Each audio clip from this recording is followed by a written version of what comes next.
Welcome, welcome. Oh my goodness. 2 days of the most amazing videos, the most amazing ladies sharing things.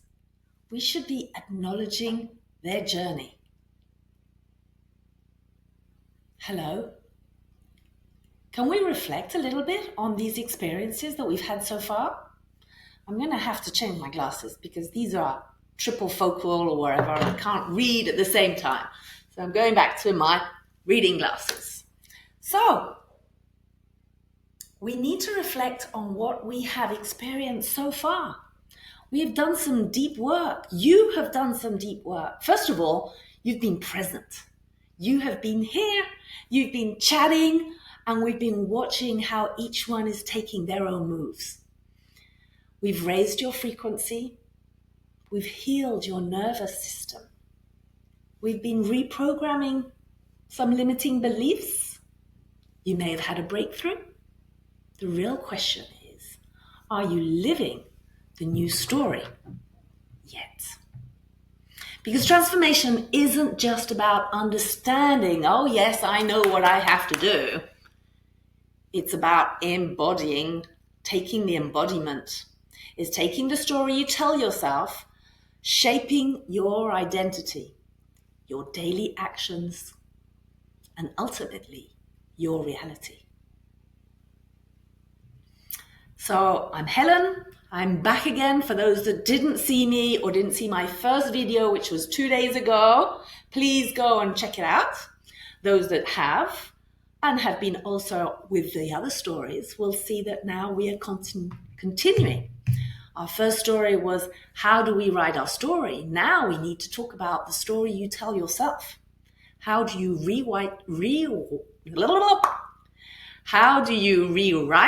your narrative and unlock your potential? Okay, let me take you back to the time where my inner story almost crushed me. You see, I'd been working for L'Oreal, and then when I got pregnant with my son, who's 25 today, 26 next month, I left L'Oreal during my maternity leave and I joined my husband to help him build his company. There were 21 employees when I arrived. And when we sold the company, there was 150. I was also a mother of three. So I did stay on for 3 years having babies. I handled the business. I handled the strategy. I did all the admin, operations and organization. But there was always a little voice behind that was saying, you don't really belong here. Why is that? Well, I wasn't from the IT world. I didn't speak the technical language, although my daddy was an IBM. And when I was a kid, I used to play on the punch cards from IBM. But I came from a world of luxury, of perfumes. I had worked in perfumes. I traveled the world in perfumes as a trainer. And my MBA was focusing on luxury brand management, branding and high-end markets, and demanding clients, of course. And yet here I was, leading in a heavily male-dominated environment, tech-driven industry where I constantly felt like an outsider. They will have this jargon, these letters here and there.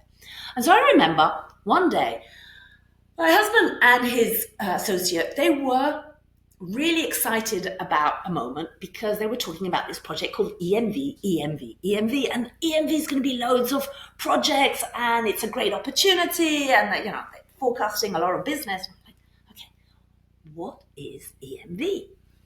So I asked my associate, what is EMV? And instead of getting a clear-cut answer, you know what engineers are like, no.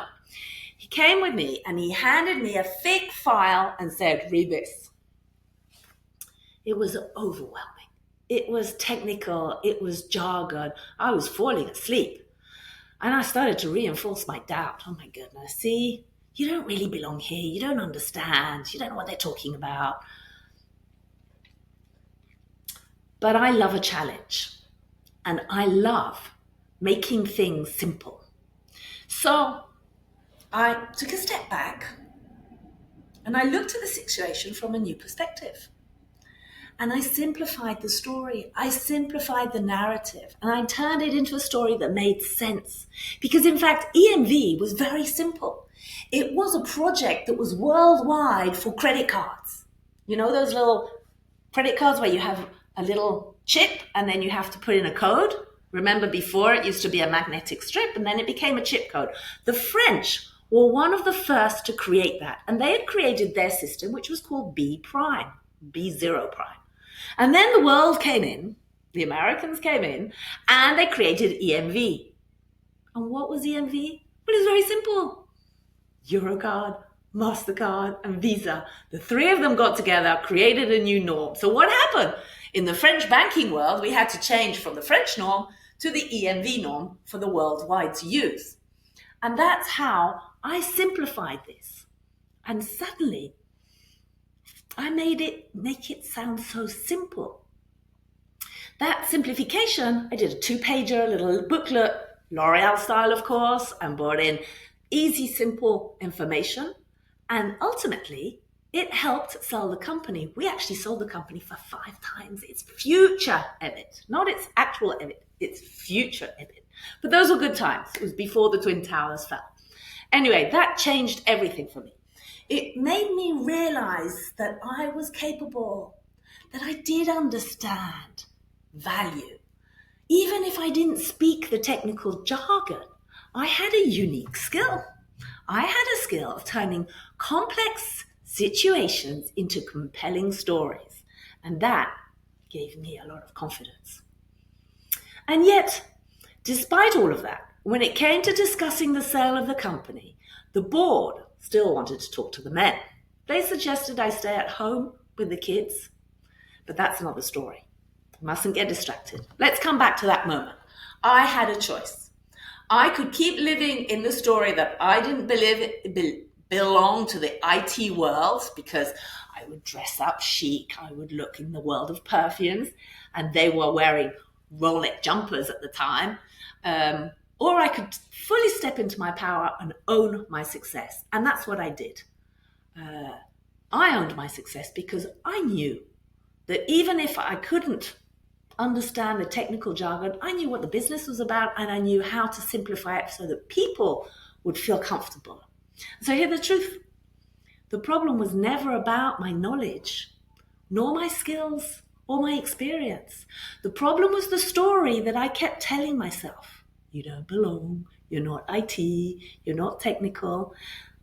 And that's when I decided I had to rewrite that story. Everything changed. My confidence, my decision, my future. And that's exactly what I'm here to help you to do today. Today, we are not just rewriting your story, we are activating it into your life. I don't know, how do we bang it into our brains? I want you to walk away from here today with a blueprint for you fully living your new reality. So let's go into part 1. Why does our subconscious still cling on to old stories? Oh my goodness. Even after deep healing, why do some of our old doubts keep creeping in? And I am a culprit for that. I agree. It's not because you're not doing enough. It's because your subconscious clings to the old story for safety and identity. Your brain is wired to be familiar, to stay in the familiarity. Our subconscious mind isn't designed for success. It's designed for survival. Think of the animals. It holds on to those familiar patterns. And even if they don't serve us, it will hold on to them. Think about a thermostat.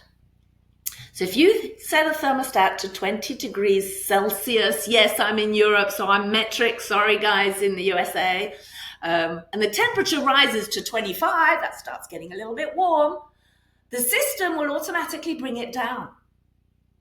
Your subconscious works the same way.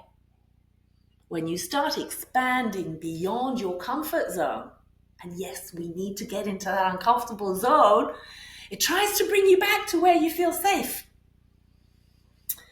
A client of mine, now, what was her name? Her name was Sarah. Sarah had worked hard as building a business around coaching.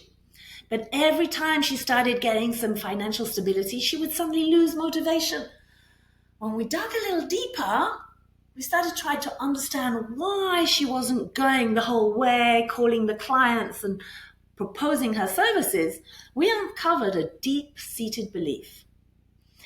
Because she had worked in corporate before she became a coach, and she associated success with burnout. Because if I become successful, I will lose my freedom.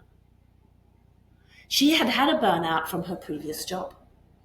And so she thought that if she was successful, she would come back to a stage of burnout. We had to rewrite that story. We had to keep unconsciously helping her not to sabotage her own self. You see, we get into what we call the power of an identity loop. Your identity creates a loop of proof. If you believe I'm not a leader, you will unconsciously make choices that reinforce that belief. The key is how to disrupt that cycle, that loop. How do you choose actions that will prove that your new identity before your brain snaps you back to those old patterns? So let me give you an example. My story of IT. I don't belong here. Before the shift, old story. I don't belong in high tech. I'm not from high tech. I don't know. I don't understand. Action taken. You second guess your input in meetings. You hesitate to ask a question because you might say something stupid or you don't understand the technical side. And you feel the need to prove yourself more than others. So you try to learn, but then you're always wary that you're going to make a mistake. The reinforced proof. Others, look at her. Oh, she comes from perfume. She doesn't know anything about technique. Unconsciously, they're going to mirror your hesitation. Because we can talk about that. That's a lovely other story about mirroring each other. But they will address the men in the room and they'll assume that you, the woman, you're a supporting role. Oh, you're the wife. You hand out the reports instead of involving you in the decision making. My conclusion was, see, I don't belong here. And so the loop was reinforced. Now, paf, I see the business differently. I shifted my identity, my new story. I'm able to simplify complex ideas. That's my superpower. I bring strategic perspective. Others don't see because they're in their financial or their IT jargon. So instead of feeling like an outsider, I start leaning in with my unique skill set. I simplify technical concepts for clients. I reframe the company's message and story, and I help them lead in their strategic decisions that they couldn't see because I've given them an outer and bigger view. So that's where I reinforce the proof. My ability to simplify messages helps sell the company for 5 times its EBIT. I am proof that my uniqueness brought value to that situation. And that is how you break the loop and you start seeing things differently and you shift your identity. So the conclusion is, it wasn't just that I wasn't qualified to be here. I was an essential part of the sale. Ba-dum. Ding, ding, ding, ding, ding, ding, ding, ding, ding. My success. Okay. How can scarcity shape your story? I grew up watching my mother, who had lived through the Spanish wartime scarcity with her father in prison because of the Civil War. She was always looking for the cheapest solution, the best deal. There's a promotion here. She was incredibly resourceful. She would always find fantastic deals. But sometimes, a little bit later on, I realized that I had inherited that habit for looking of scarcity everywhere. Imagine this. You're in a restaurant, there's a wonderful menu, and you look at all these mouth-watering options, but you know the guy's going to pay. So you say, better not take the most expensive dish. And you look, and your subconscious starts looking for the dish that is the cheapest, to run away with a better be safe than sorry story. It hit me one day when I was actually in the supermarket, and I was comparing 2 brands of toothpaste. And one was the usual one, and there was another that was on sale for 30 cents less. And I was like, which one should I take? Wow. Mama, you really put it into my brain. And I hear my brother sometimes doing this as well. That scarcity story is on autopilot. It's always there, and I keep having to fight it. So I made a conscious decision that day that I was going to buy the toothpaste that I actually liked. Actually, I was really fortunate because Daddy said to me, Helen, buy the one you like, for God's sake. And he was always saying, oh, don't be stingy and take the one you like.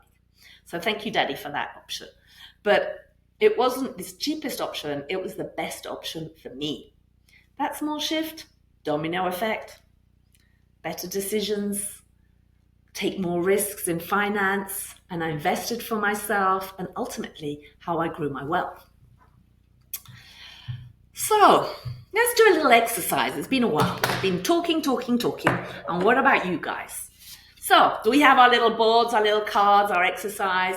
I want you to write, what was the last time you had a breakthrough?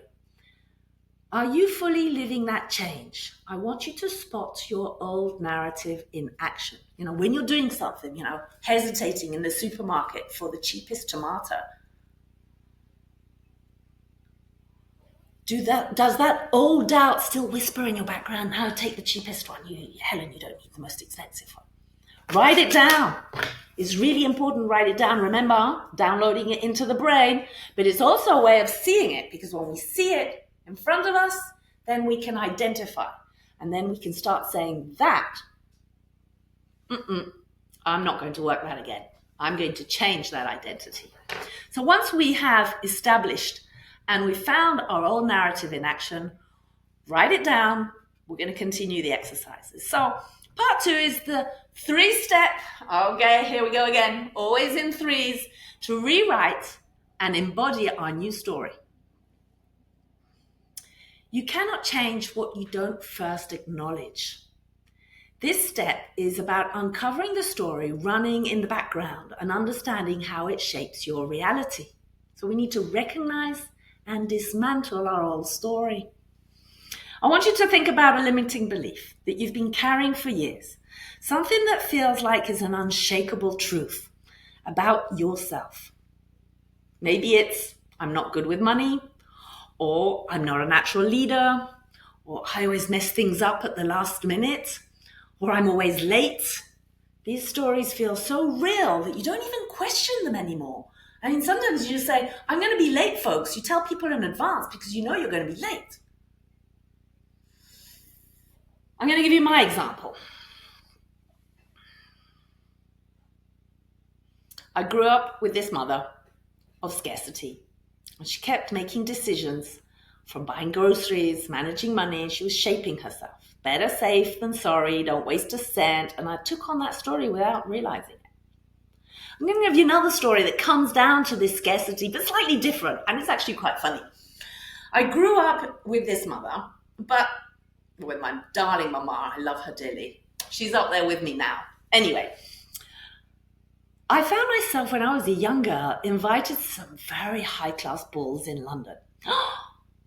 Imagine these balls where the girls would wear those beautiful designer dresses and clothes. At the time, it was Laura Ashley. So if anybody's from London and England, Laura Ashley was a very old traditional ladies' clothing with beautiful flower dresses.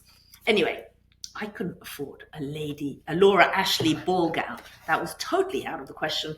And my mother would never spend that type of money on a dress, that's for sure. But my mother was very resourceful. And as a Spanish lady, she knew how to sew. So she wouldn't buy me the dress. But yes, Helen did go to the ball. This is a bit like Cinderella, isn't it? And I had the most beautiful gown that she had sewed for me. And all I would say, and people would say, oh, that's a nice dress. Who's that by? It's handmade, I would say, with a smile, and I'd take on that story. That's how I changed the story. Let's talk about a real case. Lisa's fear of speaking. So Lisa was a brilliant entrepreneur, but every time she had to speak in public or in front of an audience, she'd freeze. Her story? I'm not engaging as a speaker. I don't know what they're going to look at me. I don't know if they think I'm interesting. And when we examined that from her, we remembered that a moment from school, a teacher said to her, your voice is too soft to be heard. Now that one comment crushed her lifelong belief. And so it took us a long time to start trying to understand it wasn't because some teacher told her, you're not good, you can't speak very loudly, that she was not going to be a good speaker. So we've done the exercise, we've spotted our old story, okay? We write down that belief about what has been limiting. And now I want you to ask yourself, where did this belief come from? Was it from your mother? Was it from a school teacher? Was it from your father? Was it from a boyfriend? Was it from a co-worker or a boss? What evidence do you have that what that was said to you is true? Is it a fact, or was it just reinforced by somebody's experience? What evidence do you have to believe that it's not true? Think of it the other way. If you can't prove it's true, you can't prove that it's not true. So stop. Now what we're going to do is redefine that belief. Because once you've recognized your old story, it's time to rewrite it. And I don't just mean let's remove the belief. And you replace it with something stronger and more empowering. You're going to embody that new idea. So let's go back to my ball gown moment. I realized that saying it was handmade, my story fitted into the norm of that ball with all these very high-class people of London. I shined. I was not the poor girl from northwest London who couldn't afford designer dresses. I was a young girl speaking Spanish, international, who fitted in perfectly with the most beautiful dress that was handmade with love from her mother. And that tiny shift rewired how I thought of my situation and who I was about money and status.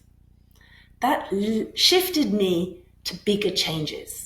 How I could invest in myself, how I priced my services, how I made financial decisions with confidence, how I can walk into a luxury shop, even if I can't afford today a handbag, I will still walk in and see, and I will be treated like every client possible because I am worth it. I am confident that I can be who I am, and nobody should judge us. Nobody. For Lisa, we rewrote her narrative. I'm not an engaging speaker. 2, my voice carries impact, and people want to hear what I have to say. Because it's not you that they're listening to. They're listening to what you are telling us and how you are making them feel. And you know what happened? As soon as Lisa stopped worrying about how she sounded and focused on how she connected with others, her confidence, skyrocketed. And she landed a keynote opportunity within months. So now, finish our exercise. Exercise 2 is I want you to write your new story. Take that limiting belief and flip it into an empowering statement. Example, I'm not good at handling money. I'm learning how to master my finances and make smart investments every day. Write it boldly. Write it clearly. Share it if you want in the chat. Okay? Say it out loud. I'm good at handling money. I learn how to master my finances. I make smart investments. I am an amazing speaker. I inspire when I talk to you. I make you feel good. How does it feel when you say it out aloud? Put it on your mirror. Put it on your computer. Put it in the bathroom when you go to put your makeup on, or when you're going to shave if you're a guy. Maybe a girl. Who knows? Who knows? Anyway, I'm joking. I want you to reinforce and re-embody your new identity. This is where the change happens. You know, you ask a kid, walk like a manager, and he'll start standing and he'll walk tall like this. But as soon as he starts walking tall and he's holding himself straight and his shoulders are back and his head is tall, he suddenly feels stronger. Why is it that kids are intimidated when they're walking around like this?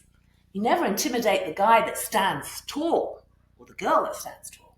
They'll intimidate the one that's already uncomfortable. So you need to act out how you feel. Your belief becomes powerful when you back it up with action. If you don't reinforce your new story with real world proof, your subconscious is going to take that elastic and take you back to how your old was. You don't want that. So you have to embody yourself. I worked with a woman called Emma once who said, I don't have what it takes to be a leader. And so we said, no. You are going to be a leader in every room you walk in. So as soon as you walk in, you stay tall, you lift that head and look up and take presence where you walk in, all right? And when you're in a room where there's people, you speak up. You act like a leader. You speak up in meetings. You mentor younger colleagues and you make decisions. You say, I'm going to do this and I'm going to do that. Don't hesitate. And within months, she was offered a leadership position because they saw that she was embodying. We said it in the first video the other day. Take the action, embody it, and then people will understand that you are a leader because you are acting already as a leader. So we come back to our exercise number 3. What is the one action that you are going to take today to prove your new story?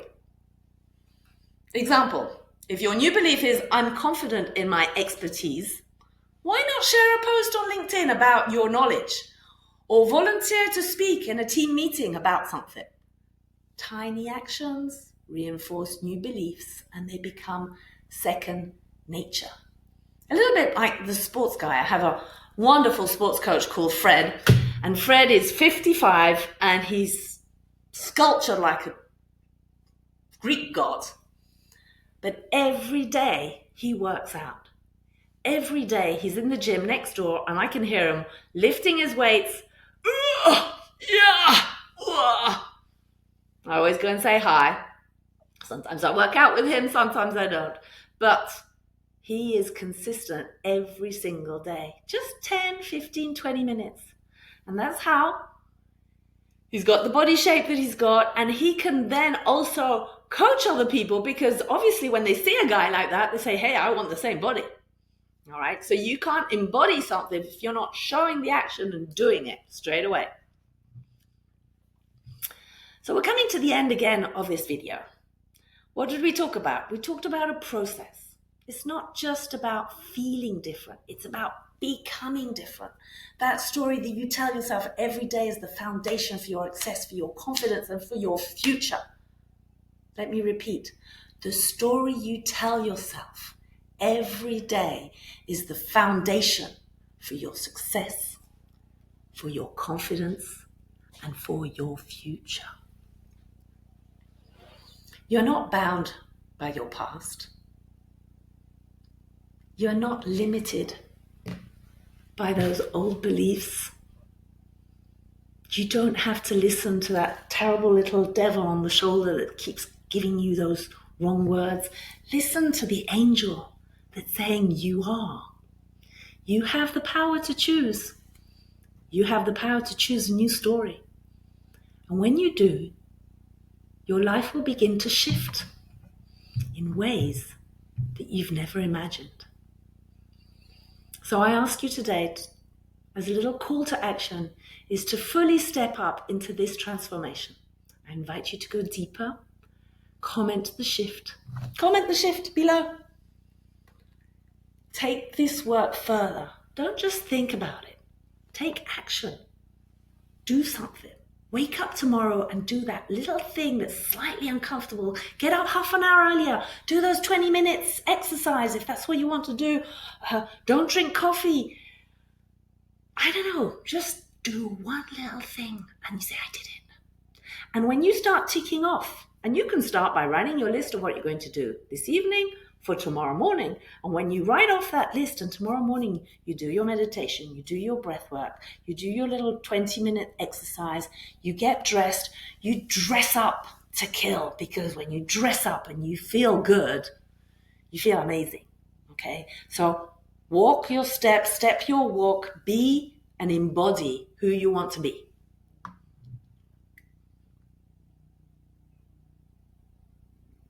I'm giving a little bit of time to think, because I'm all emotional by sharing all of this. I'm thinking, oh my goodness, I've got to do this, I've got to do that. And it's been such fun sharing all of this with all of you guys. So I'm breathing. I want to say thank you, gratitude for you who've stayed all this time listening to me, blah, blah, blah, blah, blah, blah, blah. But hopefully you taking away a few steps of how to embody and change your shift. You are everything that you want to be. Never forget that, all right? And I'm so looking forward to your comments, to your questions. We can go back to the Facebook and there'll be some questions and answers for those that want to ask. And I'm going to be answering the questions in the chat as they come along. I am so grateful for all of you to listen to me. I'm so grateful to share this moment and to be part of this shift. And tomorrow I'll be back with a little bit more. So take care, smile, breathe, and be happy you've got this.